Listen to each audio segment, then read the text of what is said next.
ਪਿਆਰੇ ਵਿਦਿਆਰਥੀਓ, ਜੋ ਤੁਹਾਡਾ ਕੱਲ੍ਹ ਸਕੂਲ ਆਫ ਐਮੀਨੈਂਸ ਅਤੇ ਮੈਰੀਟੋਰੀਅਸ ਲਈ ਐਂਟਰਾਂਸ ਐਗਜ਼ਾਮ ਹੋਇਆ ਹੈ 9th ਕਲਾਸ ਦੇ ਲਈ, ਤਾਂ 8th ਕਲਾਸ ਦੇ ਸਿਲੇਬਸ ਦੇ ਅਕੋਰਡਿੰਗ ਤੁਹਾਡਾ ਜਿਹੜਾ ਇਹ ਐਂਟਰਾਂਸ ਐਗਜ਼ਾਮ ਹੋਇਆ ਸੀ, ਉਸ ਦੇ ਵਿੱਚ ਤੁਹਾਨੂੰ ਸੋਸ਼ਲ ਸਾਇੰਸ ਦਾ ਪਾਰਟ ਵੀ ਆਇਆ ਸੀ 30 ਨੰਬਰ ਦਾ। ਤਾਂ ਸੋਸ਼ਲ ਸਾਇੰਸ ਦਾ ਜੋ ਕੱਲ੍ਹ ਪਾਰਟ ਸੀ ਉਸ ਦੀ ਆਨਸਰ ਕੀ ਅਸੀਂ ਤਿਆਰ ਕਰ ਲਈ ਹੈ। ਤੁਸੀਂ ਇਸ ਨੂੰ ਚੈੱਕ ਕਰ ਸਕਦੇ ਹੋ ਇਸ ਵੀਡੀਓ ਨੂੰ ਦੇਖ ਕੇ। ਤਾਂ ਇਹ ਆਪਾਂ ਸ਼ੁਰੂ ਕਰਦੇ ਹਾਂ। ਪਹਿਲਾ ਸਵਾਲ ਸੋਸ਼ਲ ਸਾਇੰਸ ਦਾ, ਚੱਕਰਵਾਤਾਂ ਨੂੰ ਭਾਰਤ ਵਿੱਚ ਕੀ ਕਿਹਾ ਜਾਂਦਾ ਹੈ? ਸਾਈਕਲੋਨਜ਼ ਨੇ ਜਿਹੜੀ ਇੰਡੀਆ ਦੇ ਵਿੱਚ, ਇਹਨਾਂ ਨੂੰ ਕੀ ਕਿਹਾ ਜਾਂਦਾ ਸਾਈਕਲੋਨਜ਼ ਨੂੰ? ਇੱਥੇ ਆਪਸ਼ਨ ਦੇਖੋ, storm, typhoon, hurricane, all of the above, ਇਹ ਸਾਰੇ ਦਿੱਤੇ ਹੋਏ ਨੇ। ਇਸ ਦਾ ਆਪਸ਼ਨ ਏ ਝੱਖੜ ਬਿਲਕੁਲ ਸਹੀ ਹੈ। ਤਾਂ ਭਾਰਤ ਦੇ ਵਿੱਚ ਜਿਹੜੇ ਸਾਈਕਲੋਨ ਆਉਂਦੇ ਨੇ ਉਹਨਾਂ ਨੂੰ ਟਰੋਪੀਕਲ ਸਾਈਕਲੋਨ ਜਾਂ ਟਰੋਪੀਕਲ ਸਟੋਰਮ ਕਹਿੰਦੇ ਨੇ। ਤਾਂ ਇੱਥੇ ਇਹਨਾਂ ਨੇ ਟਰੋਪੀਕਲ ਨਹੀਂ ਲਿਖਿਆ, ਅਤੇ ਇਸ ਦਾ ਆਪਸ਼ਨ ਏ ਬਿਲਕੁਲ ਸਹੀ ਹੈ, ਝੱਖੜ।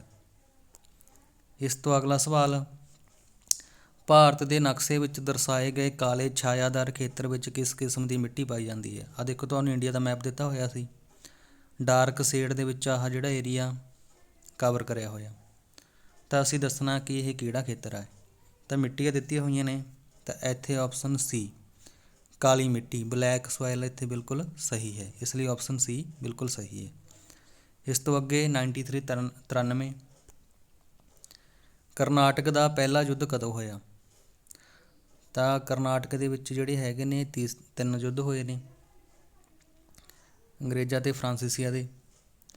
ਤਾਂ ਪਹਿਲਾ ਯੁੱਧ ਅਸੀਂ ਦੱਸਣਾ ਕਰਨਾਟਕ ਦਾ ਪਹਿਲਾ ਯੁੱਧ, ਤਾਂ ਆਪਸ਼ਨ ਏ 1746 ਤੋਂ ਲੈ ਕੇ 1748 ਈਸਵੀ ਦੇ ਤੱਕ ਕਰਨਾਟਕ ਦਾ ਪਹਿਲਾ ਯੁੱਧ ਹੋਇਆ। ਆਪਸ਼ਨ ਏ ਬਿਲਕੁਲ ਸਹੀ ਹੈ। ਇਸ ਤੋਂ ਅਗਲਾ ਸਵਾਲ 94 1852 ਵਿੱਚ ਅੰਗਰੇਜ਼ਾਂ ਨੇ ਪਹਿਲਾ ਚਾਹ ਦਾ ਬਾਗ ਕਿੱਥੇ ਲਗਾਇਆ ਸੀ? ਬ੍ਰਿਟਿਸ਼ਰ ਨੇ ਕਿੱਥੇ ਆ ਜਿਹੜਾ ਪਹਿਲਾ ਟੀ ਗਾਰਡਨ ਡਿਵੈਲਪ ਕਰਿਆ ਸੀ? ਕਿਸ ਸਟੇਟ ਦੇ ਵਿੱਚ? ਤੁਹਾਨੂੰ ਸਟੇਟਾਂ ਦਿੱਤੀਆਂ ਹੋਈਆਂ ਨੇ। ਆਪਸ਼ਨ ਸੀ ਏ ਅਸਾਮ। ਤਾਂ ਇਸ ਦਾ ਹੈ ਆਪਸ਼ਨ ਏ ਅਸਾਮ। ਅਸਾਮ ਦੇ ਵਿੱਚ ਅੰਗਰੇਜ਼ਾਂ ਨੇ ਪਹਿਲਾ ਜਿਹੜਾ ਟੀ ਗਾਰਡਨ ਡਿਵੈਲਪ ਕਰਿਆ ਸੀ। ਇਸ ਤੋਂ ਅੱਗੇ ਫੇਰ ਸਵਾਲ ਆ ਜਿਹੜਾ ਇਤਿਹਾਸ ਦੇ ਵਿੱਚੋਂ, ਸਿੱਖਿਆ ਦੇ ਵਿਕਾਸ ਲਈ ਹੰਟਰ ਕਮਿਸ਼ਨ ਦੀ ਸਥਾਪਨਾ ਕਦੋਂ ਹੋਈ ਸੀ? ਅੰਗਰੇਜ਼ਾਂ ਨੇ ਇੱਕ ਹੰਟਰ ਕਮਿਸ਼ਨ ਆ ਜਿਹੜਾ ਐਸਟੈਬਲਿਸ਼ ਕਰਿਆ ਸੀ ਡਿਵੈਲਪਮੈਂਟ ਆਫ ਐਜੂਕੇਸ਼ਨ ਦੇ ਲਈ। ਤਾਂ ਕਿਹੜੇ ਸਾਲ ਦੇ ਵਿੱਚ ਇਹਨੂੰ ਡਿਵੈਲਪ ਕਰਿਆ ਸੀ? ਇਸ ਦਾ ਆਪਸ਼ਨ ਸੀ 1882 ਈਸਵੀ ਦੇ ਵਿੱਚ। 1882 ਈਸਵੀ ਦੇ ਵਿੱਚ ਹੰਟਰ ਕਮਿਸ਼ਨ ਦੀ ਜਿਹੜੀ ਅੰਗਰੇਜ਼ਾਂ ਨੇ ਸਥਾਪਨਾ ਕਰੀ ਸੀ। ਅੱਗੇ ਭਾਰਤ ਦਾ ਰਾਸ਼ਟਰੀ ਗੀਤ ਬੰਕਿਮ ਚੰਦਰ ਚੈਟਰਜੀ ਦੇ ਕਿਸ ਨਾਵਲ ਦਾ ਹਿੱਸਾ ਹੈ? ਭਾਰਤ ਦਾ ਰਾਸ਼ਟਰੀ ਗੀਤ ਆਪਾਂ ਨੂੰ ਪਤਾ ਵੰਦੇ ਮਾਤਰਮ, ਤਾਂ ਉਹ ਬੰਕਿਮ ਚੰਦਰ ਚੈਟਰਜੀ ਦੇ ਇੱਕ ਨਾਵਲ ਦੇ ਵਿੱਚ ਆ। ਤਾਂ ਨਾਵਲ ਦਾ ਆਪਾਂ ਨੇ ਨਾਮ ਦੱਸਣਾ।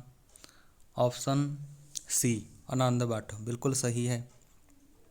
ਗੋਦਾਨ ਰੰਗਭੂਮੀ ਇਹ ਮੁਨਸ਼ੀ ਪ੍ਰੇਮਚੰਦ ਦੇ ਨਾਵਲ ਨੇ, ਅਤੇ ਆਨੰਦ ਮੱਠ ਆ ਜਿਹੜਾ ਬੰਕਿਮ ਚੰਦਰ ਚੈਟਰਜੀ ਦੁਆਰਾ ਲਿਖਿਆ ਗਿਆ, ਜਿਸ ਦੇ ਵਿੱਚ ਸਾਡਾ ਰਾਸ਼ਟਰੀ ਗੀਤ ਸ਼ਾਮਲ ਹੈ।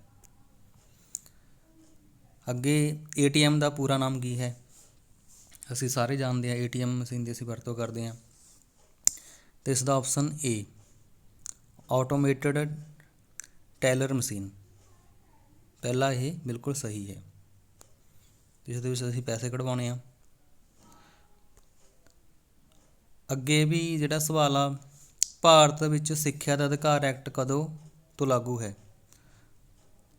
ਰਾਈਟ ਟੂ ਐਜੂਕੇਸ਼ਨ ਐਕਟ ਆ ਜਿਹੜਾ, ਇਹ ਕਦੋਂ ਤੋਂ ਲਾਗੂ ਹੋਇਆ ਸੀ? ਤਾਂ ਭਾਰਤ ਸਰਕਾਰ ਨੇ ਆਪਸ਼ਨ ਸੀ 1 ਅਪ੍ਰੈਲ 2010 ਦੇ ਵਿੱਚ ਇਹਨੂੰ ਲਾਗੂ ਕਰਤਾ ਸੀ। ਆਪਸ਼ਨ ਸੀ ਬਿਲਕੁਲ ਸਹੀ ਹੈ, 1 ਅਪ੍ਰੈਲ 2010। ਅੱਗੇ ਫੇਰ ਸਵਿਕਸ ਦਾ, ਸੰਸਦ ਦੇ ਦੋਨਾਂ ਸਦਨਾਂ ਵਿੱਚ ਹੋਏ ਮਤਭੇਦ ਨੂੰ ਕੌਣ ਦੂਰ ਕਰਦਾ ਹੈ? ਰਿਜ਼ੋਲਵ ਨੇ ਜਿਹੜੇ differences between the 2 houses of the parliament, Rajya Sabha ਅਤੇ ਲੋਕ ਸਭਾ ਦੇ ਵਿੱਚ ਜੇ ਕੋਈ ਮਤਭੇਦ ਹੋ ਜੇ ਤਾਂ ਉਸ ਨੂੰ ਕੌਣ ਦੂਰ ਕਰਦਾ ਹੈ? ਆਪਸ਼ਨ ਸੀ, ਤਾਂ ਇਹਨਾਂ ਨੂੰ ਰਾਸ਼ਟਰਪਤੀ ਹੈ ਜਿਹੜਾ ਦੋਨਾਂ ਦੇ ਮਤਭੇਦਾਂ ਨੂੰ ਦੂਰ ਕਰਦਾ ਹੈ, ਦੋਨਾਂ ਸਦਨਾਂ ਦੇ। ਆਪਸ਼ਨ ਸੀ। 100 ਮਨੁੱਖੀ ਬੁੱਧੀ, ਗਿਆਨ ਅਤੇ ਕੰਮ ਦੀ ਕੁਸ਼ਲਤਾ ਨੂੰ ਕਿਹੜਾ ਸਾਧਨ ਕਿਹਾ ਜਾਂਦਾ ਹੈ? ਮਨੁੱਖ ਦੇ ਕੋਲ ਇੰਟੈਲੀਜੈਂਸ, ਨੌਲੇਜ ਦੇ ਐਂਡ ਐਫੀਸ਼ੈਂਸੀ ਉਹਦੇ ਕੋਲ, ਤਾਂ ਇਸ ਤਰ੍ਹਾਂ ਦਾ ਕਿਹੜਾ ਸੋਰਸ ਆ ਉਹਦੀ ਕੁਸ਼ਲਤਾ ਜਿਹੜੀ? ਆਪਸ਼ਨ ਬੀ ਮਨੁੱਖੀ ਸਾਧਨ। ਅਤੇ ਅਸੀਂ ਇਹਨੂੰ ਮਨੁੱਖੀ ਸਾਧਨ ਦੇ ਵਿੱਚ ਕੰਸੀਡਰ ਕਰਾਂਗੇ। ਸਵਾਲ ਨੰਬਰ 101 ਸਾਡੀ ਧਰਤੀ ਦਾ ਕਿੰਨੇ ਪ੍ਰਤੀਸ਼ਤ ਹਿੱਸਾ ਜ਼ਮੀਨ ਥਲ ਭਾਗ ਹੈ। ਪਰਸੈਂਟੇਜ ਦੱਸਣੀ ਆ ਸਾਡੀ ਅਰਥ ਦੀ, ਲੈਂਡ ਏਰੀਏ ਦੀ। ਧਰਤੀ ਦੇ ਉੱਪਰ ਲੈਂਡ ਏਰੀਆ ਕਿੰਨਾ, ਬਿਲਕੁਲ ਸੌਖਾ ਸਵਾਲ ਆ। ਤਾਂ ਸਭ ਤੋਂ ਜ਼ਿਆਦਾ ਪਾਣੀ ਪਾਇਆ ਜਾਂਦਾ ਹੈ, ਆਪਸ਼ਨ ਬੀ 29%। ਧਰਤੀ ਦੇ ਉੱਪਰ ਆ ਜਿਹੜਾ ਥਲ ਭਾਗ 29%, 71% ਜਲ ਭਾਗ ਹੈ। ਆਪਸ਼ਨ ਬੀ ਬਿਲਕੁਲ ਸਹੀ ਹੈ। ਸਵਾਲ ਨੰਬਰ 102, ਇਹ ਇੱਕ ਨਰਮ ਅਤੇ ਭੂਰੇ ਰੰਗ ਦੀ ਧਾਤ ਹੈ। ਇਹ ਅਗਨੀ ਅਤੇ ਰੂਪਾਂਤਰਿਤ ਚਟਾਨਾਂ ਵਿੱਚੋਂ ਮਿਲਦੀ ਹੈ। ਇਹ ਇੱਕ ਸੌਫਟ ਰੌਕ ਹੈ, ਬਰਾਊਨ ਕਲਰ ਦੇ ਵਿੱਚ। ਇਗਨੀਅਸ ਅਤੇ ਮੈਟਾਮੋਰਫਿਕ ਰੌਕਸ ਦੇ ਵਿੱਚ ਇਹ ਪਾਈ ਜਾਂਦੀ ਹੈ। ਤਾਂ ਇੱਥੇ ਮੈਗਨੀਜ਼, ਬਾਕਸਾਈਟ, ਸੋਨਾ ਅਤੇ ਤਾਂਬਾ ਆਪਸ਼ਨਾਂ ਦਿੱਤੇ ਹੋਈਆਂ ਨੇ। ਇਸ ਦਾ ਆਪਸ਼ਨ ਬੀ ਤਾਂਬਾ ਬਿਲਕੁਲ ਸਹੀ ਹੈ, ਕਿਉਂਕਿ ਅਸੀਂ ਜਾਣਦੇ ਹਾਂ ਤਾਂਬਾ ਵੀ ਸੌਫਟ ਹੈ ਅਤੇ ਇਸ ਦਾ ਰੰਗ ਵੀ ਹੈ ਜਿਹੜਾ ਬਰਾਊਨ ਹੈਗਾ। ਆਪਸ਼ਨ ਬੀ ਤਾਂਬਾ ਬਿਲਕੁਲ ਸਹੀ ਹੈ। ਸਵਾਲ ਨੰਬਰ 103, ਯੂਰਪ ਵਿੱਚ ਆਧੁਨਿਕ ਕਾਲ ਦਾ ਆਰੰਭ ਕਦੋਂ ਹੋਇਆ। ਅਸੀਂ ਜੇ ਯੂਰਪ ਦੀ ਗੱਲ ਕਰੀਏ, ਯੂਰਪ ਮਹਾਂਦੀਪ ਦੇ ਵਿੱਚ ਮਾਡਰਨ ਪੀਰੀਅਡ ਕਦੋਂ ਆ ਜਿਹੜਾ ਸ਼ੁਰੂ ਹੁੰਦਾ, 18ਵੀਂ ਸਦੀ ਦੇ ਵਿੱਚ, 15ਵੀਂ ਸਦੀ ਦੇ ਵਿੱਚ, 19ਵੀਂ ਸਦੀ ਦੇ ਵਿੱਚ ਜਾਂ 16ਵੀਂ ਸਦੀ ਦੇ ਵਿੱਚ। ਇਹ ਵੀ ਸਵਾਲ ਆ ਜਿਹੜਾ ਬਿਲਕੁਲ ਸੌਖਾ।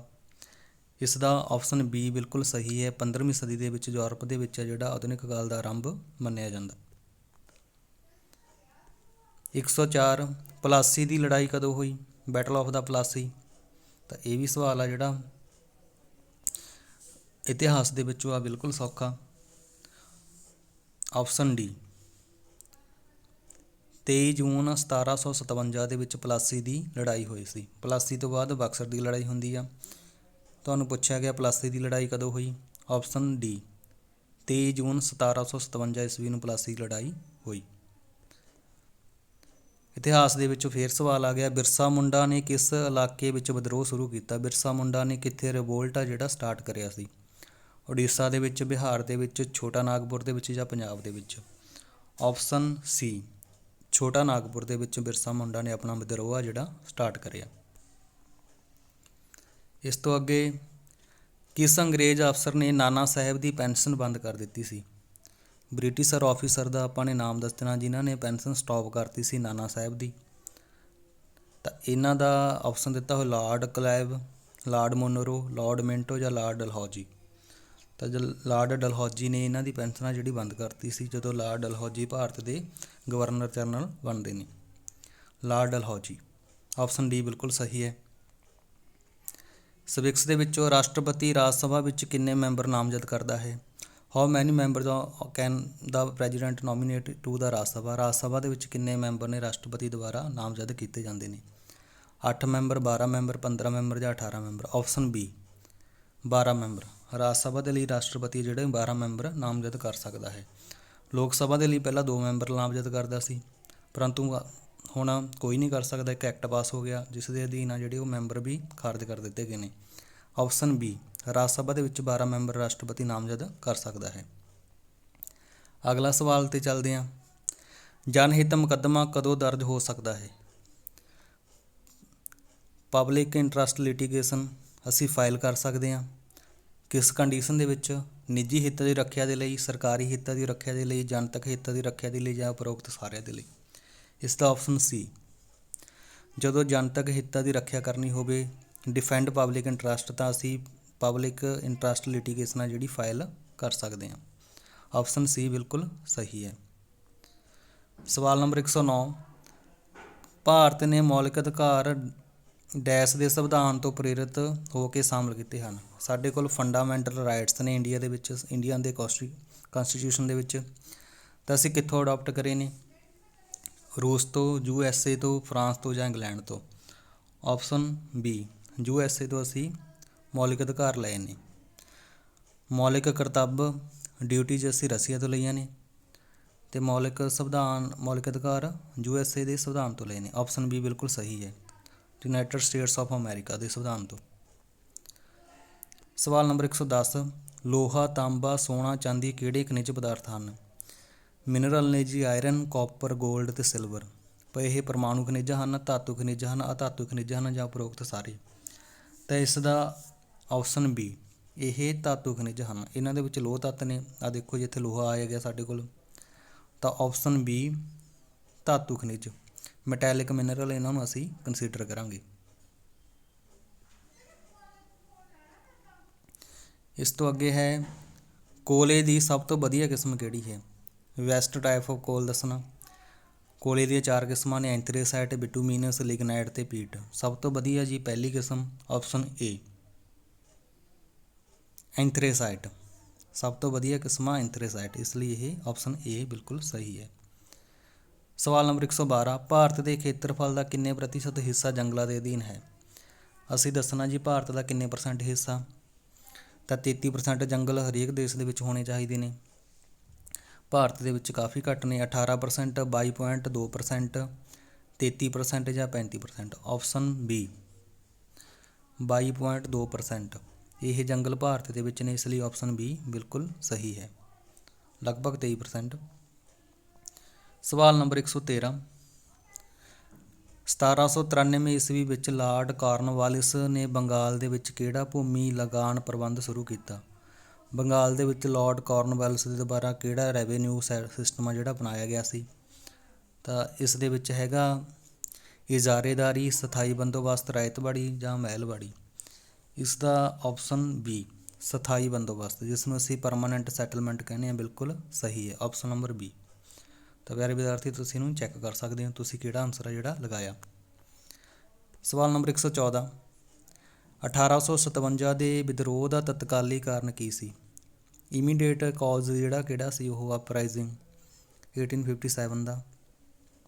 ਸਾਨੂੰ ਪਤਾ ਇਹ ਦੇਸ਼ ਦੇ ਵਿੱਚ ਪਹਿਲਾ ਵਿਦਰੋਹ ਹੋਇਆ ਸੀ ਅੰਗਰੇਜ਼ਾਂ ਦੇ ਖਿਲਾਫ 1857 ਈਸਵੀ ਦੇ ਵਿੱਚ। ਅਤੇ ਇਸ ਦਾ ਤਤਕਾਲੀ ਕਾਰਨ ਕਿਹੜਾ ਸੀ, ਆਪਸ਼ਨ ਡੀ ਚਰਬੀ ਵਾਲੇ ਕਾਰਤੂਸ।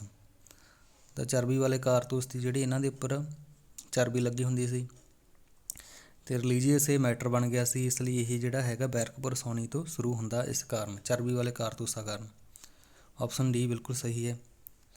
ਇਸ ਤੋਂ ਅੱਗੇ ਸਵਾਲ ਨੰਬਰ 115, 1856 ਈਸਵੀ ਵਿੱਚ ਕਿਸ ਦੇ ਯਤਨਾਂ ਸਦਕਾ ਹਿੰਦੂ ਵਿਧਵਾ ਵਿਆਹ ਕਾਨੂੰਨ ਪਾਸ ਕੀਤਾ ਗਿਆ। ਹਿੰਦੂ ਵੀਡੋ ਮੈਰਿਜ ਐਕਟ ਆ ਜਿਹੜਾ 1856 ਈਸਵੀ ਦੇ ਵਿੱਚ ਪਾਸ ਕੀਤਾ ਗਿਆ। ਤਾਂ ਇਸ ਦੇ ਪਿੱਛੇ ਕਾਫੀ ਬੰਦਿਆਂ ਨੇ ਯਤਨ ਕਰੇ। ਤਾਂ ਸਾਡੇ ਕੋਲ ਆਪਸ਼ਨ ਨੇ ਈਸ਼ਵਰ ਚੰਦਰ ਵਿਦਿਆਸਾਗਰ, ਰਾਜਾ ਰਾਮ ਮੋਹਨ ਰਾਏ, ਸਰ ਸੈਯਦ ਅਹਿਮਦ ਖਾਨ ਜਾਂ ਸ਼੍ਰੀਮਤੀ ਐਨੀ ਬੇਸੈਂਟ। ਇਸ ਦਾ ਆਪਸ਼ਨ ਏ ਈਸ਼ਵਰ ਚੰਦਰ ਵਿਦਿਆਸਾਗਰ ਬਿਲਕੁਲ ਸਹੀ ਹੈ। ਇਹਨਾਂ ਦੇ ਯਤਨਾਂ ਕਰਕੇ ਹਿੰਦੂ ਵਿਧਵਾ ਵਿਵਾਹ ਕਾਨੂੰਨ ਐਕਟ ਜਿਹੜਾ ਪਾਸ ਹੋਇਆ, ਆਪਸ਼ਨ ਏ। ਸਵਾਲ ਨੰਬਰ 116, ਨਾਮਧਾਰੀ ਲਹਿਰ ਦੀ ਸਥਾਪਨਾ ਕਿਸ ਨੇ ਕੀਤੀ। ਸਾਡੇ ਕੋਲ ਮੂਵਮੈਂਟ ਚੱਲੀ ਸੀ ਜੀ ਇਤਿਹਾਸ ਦੇ ਵਿੱਚ ਨਾਮਧਾਰੀ ਲਹਿਰ। ਰਾਜਾ ਰਾਮ ਮੋਹਨ ਰਾਏ, ਸਵਾਮੀ ਵਿਵੇਕਾਨੰਦ, ਸਵਾਮੀ ਦਇਆਨੰਦ ਜਾਂ ਸਤਿਗੁਰੂ ਸ੍ਰੀ ਸਤਿਗੁਰੂ ਰਾਮ ਸਿੰਘ। ਆਪਸ਼ਨ ਡੀ ਸ੍ਰੀ ਸਤਿਗੁਰੂ ਰਾਮ ਸਿੰਘ ਜੀ ਨੇ ਨਾਮਧਾਰੀ ਹੈ ਜਿਹੜੀ ਲਹਿਰ ਉਹ ਭਾਰਤ ਦੇ ਵਿੱਚ ਸਟਾਰਟ ਕਰੀ ਸੀ, ਜਾਂ ਇਹਨਾਂ ਦੀ ਸਥਾਪਨਾ ਇਹਨਾਂ ਦੁਆਰਾ ਕੀਤੀ ਗਈ। ਸਵਿਕਸ ਦਾ ਸਵਾਲ ਆ, ਭਾਰਤ ਦਾ ਸੰਵਿਧਾਨ ਕਦੋਂ ਬਣ ਕੇ ਤਿਆਰ ਹੋਇਆ। ਫਰੇਮਡ ਕਦੋਂ ਹੋਇਆ ਸੀ ਭਾਰਤੀ ਕੌਂਸਟੀਟਿਊਟ। ਤਾਂ ਸਾਨੂੰ ਪਤਾ ਆਪਸ਼ਨ ਏ 26 ਨਵੰਬਰ 1949 ਈਸਵੀ ਨੂੰ ਭਾਰਤ ਦਾ ਜਿਹੜਾ ਸੰਵਿਧਾਨ ਆ ਬਣ ਕੇ ਤਿਆਰ ਹੋ ਗਿਆ ਸੀ। 26 ਜਨਵਰੀ 1950 ਨੂੰ ਜਿਹੜਾ ਇਹ ਲਾਗੂ ਕੀਤਾ ਜਾਂਦਾ। ਇੱਥੇ ਪੁੱਛਿਆ ਗਿਆ ਕਦੋਂ ਬਣ ਕੇ ਤਿਆਰ ਹੋਇਆ ਸੀ, ਤਾਂ ਇਸ ਦਾ ਆਨਸਰ ਹੈ 26 ਨਵੰਬਰ 1949। ਆਪਸ਼ਨ ਏ ਬਿਲਕੁਲ ਸਹੀ ਹੈ। ਸਵਾਲ ਨੰਬਰ 118, ਭਾਰਤ ਦੀ ਸਭ ਤੋਂ ਵੱਡੀ ਅਦਾਲਤ ਕਿਹੜੀ ਹੈ। ਹਾਈਐਸਟ ਕੋਰਟ ਅਸੀਂ ਦੱਸਣਾ ਇੰਡੀਆ ਦੇ ਵਿੱਚ। ਉੱਚ ਅਦਾਲਤ, ਸਰਵਉੱਚ ਅਦਾਲਤ, ਤਹਿਸੀਲ ਅਦਾਲਤ ਜਾਂ ਉਪਰੋਕਤ ਵਿੱਚੋਂ ਕੋਈ ਵੀ ਨਹੀਂ। Option B supreme court. High court ਹੁੰਦੀਆਂ ਨੇ ਰਾਜ ਦੀ ਅਦਾਲਤ, ਸਰਵਉੱਚ ਰਾਜ ਦੀ ਹਾਈਐਸਟ ਅਦਾਲਤ। ਦੇਸ਼ ਦੀ ਜੇ ਪੁੱਛੀ ਗਈ ਆ ਭਾਰਤ ਦੀ ਸਭ ਤੋਂ ਉੱਚੀ ਅਦਾਲਤ, ਆਪਸ਼ਨ ਬੀ ਸੁਪਰੀਮ ਕੋਰਟ, ਜਿਸ ਨੂੰ ਅਸੀਂ ਪੰਜਾਬੀ ਦੇ ਵਿੱਚ ਸਰਵਉੱਚ ਅਦਾਲਤ ਕਹਿੰਦੇ ਹਾਂ, ਬਿਲਕੁਲ ਸਹੀ ਹੈ। ਸਵਾਲ ਨੰਬਰ 119, ਭਾਰਤੀ ਸੰਵਿਧਾਨ ਨੇ ਕਿੰਨੀਆਂ ਭਾਸ਼ਾਵਾਂ ਨੂੰ ਮਾਨਤਾ ਦਿੱਤੀ ਹੈ। ਤਾਂ ਸਾਡੇ ਸੰਵਿਧਾਨ ਦੇ ਵਿੱਚ ਰੈਕੋਗਨਾਈਜ਼ਡ ਜਿਹੜੀਆਂ ਲੈਂਗੁਏਜਸ ਨੇ ਉਹ ਅਸੀਂ ਦੱਸੀਆਂ ਨੇ ਕਿੰਨੀਆਂ ਨੇ। ਤਾਂ ਇਸ ਦਾ ਆਪਸ਼ਨ ਬੀ 22 ਭਾਸ਼ਾਵਾਂ ਨੂੰ ਜਿਹੜਾ ਭਾਰਤ ਨੇ ਬਰਾਬਰ ਮੰਨਿਆ ਹੈ, ਰੈਕੋਗਨਾਈਜ਼ ਕੀਤਾ ਹੈ, ਮਾਨਤਾ ਪ੍ਰਾਪਤ ਇਹ ਭਾਸ਼ਾਵਾਂ ਨੇ। ਇਹਨਾਂ ਦੀ ਗਿਣਤੀ ਕਿੰਨੀ ਹੈ 22। ਆਪਸ਼ਨ ਬੀ ਬਿਲਕੁਲ ਸਹੀ ਹੈ। ਇਸ ਤੋਂ ਅੱਗੇ ਲਾਸਟ ਸਵਾਲ ਆ, ਲੋਹੇ ਤੋਂ ਸਟੀਲ ਬਣਾਉਣ ਲਈ ਕਿਹੜਾ ਖਣਿਜ ਪਦਾਰਥ ਕੰਮ ਆਉਂਦਾ ਹੈ। ਇਹ ਆਪਣੇ ਭੂਗੋਲ ਦੇ ਵਿੱਚੋਂ ਆ। Which mineral is used to make steel from iron. ਲੋਹੇ ਤੋਂ ਅਸੀਂ ਸਟੀਲ ਆ ਜਿਹੜਾ ਸਿੱਧਾ ਨਹੀਂ ਬਣਾ ਸਕਦੇ, ਤਾਂ ਇਸ ਦੇ ਵਿੱਚ ਇੱਕ ਜਿਹੜੀ ਹੈਗੀ ਹੈ, ਇਸ ਦੇ ਵਿੱਚ ਪਦਾਰਥ ਪਾਇਆ ਜਾਂਦਾ, ਖਣਿਜ ਪਦਾਰਥ ਅਬਰਕ, ਮੈਗਨੀਜ਼, ਐਲੂਮੀਨੀਅਮ ਜਾਂ ਚੂਨੇ ਦਾ ਪੱਥਰ। ਆਪਸ਼ਨ ਬੀ, ਮੈਗਨੀਜ਼ ਨੂੰ ਵੀ ਆ ਜਿਹੜਾ ਮਿਲਾਇਆ ਜਾਂਦਾ ਲੋਹੇ ਦੇ ਵਿੱਚ, ਫਿਰ ਆ ਜਿਹੜਾ ਸਟੀਲ ਸਾਡੇ ਕੋਲ ਆਉਂਦਾ। ਤਾਂ ਆਪਸ਼ਨ ਬੀ ਬਿਲਕੁਲ ਸਹੀ ਹੈ। ਤਾਂ ਪਿਆਰੇ ਵਿਦਿਆਰਥੀਓ, ਇਹ ਤੁਹਾਡੀ ਆਨਸਰ ਕੀ ਸੀ। ਜਿਹੜਾ ਕੱਲ੍ਹ ਤੁਹਾਡਾ ਐਗਜ਼ਾਮ ਹੋਇਆ ਤੁਸੀਂ ਚੈੱਕ ਕਰ ਲਓ ਅਤੇ ਕਮੈਂਟ ਦੇ ਵਿੱਚ ਸਾਨੂੰ ਦੱਸ ਸਕਦੇ ਹੋ ਕਿਹੜੇ ਕਿਹੜੇ ਤੁਹਾਡੇ ਸਵਾਲ ਨੇ ਬਿਲਕੁਲ ਸਹੀ ਨੇ। ਧੰਨਵਾਦ।